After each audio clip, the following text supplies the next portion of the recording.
Тамхи үйлдвэрлэл байгаль орчныг улам ихээр бохирдуулсаар хэрхэн? Нэгдүгээрт тамхи тариалагчид химийн бордоо пестицидыг ихээр ашигладаг.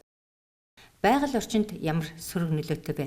Тамхины тариалан хөрсийг сүйтгэж, үржил шимтэй бодисуудыг үгүй хийж, бусад төрлийн тариалан эрхлэхэд бэрхшээл учруулдаг. Хоёрдугаарт тамхи тариалах, хатаах, арчилахад зориулан модыг тайрч, ойг их хэмжээгээр сүйтгэдэг.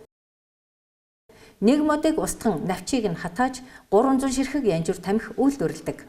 Ийм байдлаар тамхи үйлдвэрлэж дэлхийд даяар борлуулахад өдөр бүр хичнээн мод устгагдж байгааг та төсөөлөд үзээрэй. Гуравдугаарт тамхи үйлдвэрлэхэд асар их хэмжээний ус зарцуулдаг. Байгаль тортой хүлэмжийн хий ялгардаг. 84 сая тонн нүрс хүчлийн давхар эсвэл агаарт ялгарч байдгийг тооцоолжээ. Зөвхөн нэг жилд гэхэд 22 тэрбум литр ус зарцуулдаг. Энэ нь уур амьсгалын өөрчлөлтөд нөлөөлж цэвэр усны хангамжийг бууруулан эмзэг бүлгийн хүн амын унтны усны хэрэглээнд сөргөөр нөлөөлдөг. Дөрөвдүгээрт тамхи үйлдвэрлэгчид үхэлд хүргэх бүтээгдэхүүнээр ашиг олдог. Энэ нь байгаль орчин, эрүүл мэндэд хортой.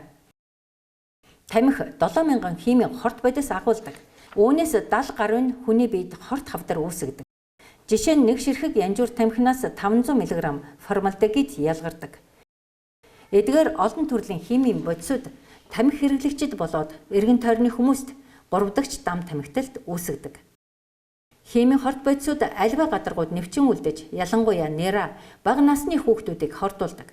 Эцэст нь тамхи бүтээгдэхүүнийг хэрэглэсний дараах асар их хог аягдал их дэлхийг бохирдуулдаг. Тамхины иш байгальд задардаггүй.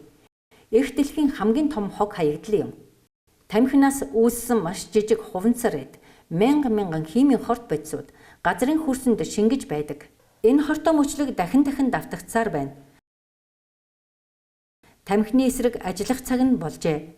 Бидний сонголт байгаль орчин, эрүүл мэнд. Хизээч тамхи биш.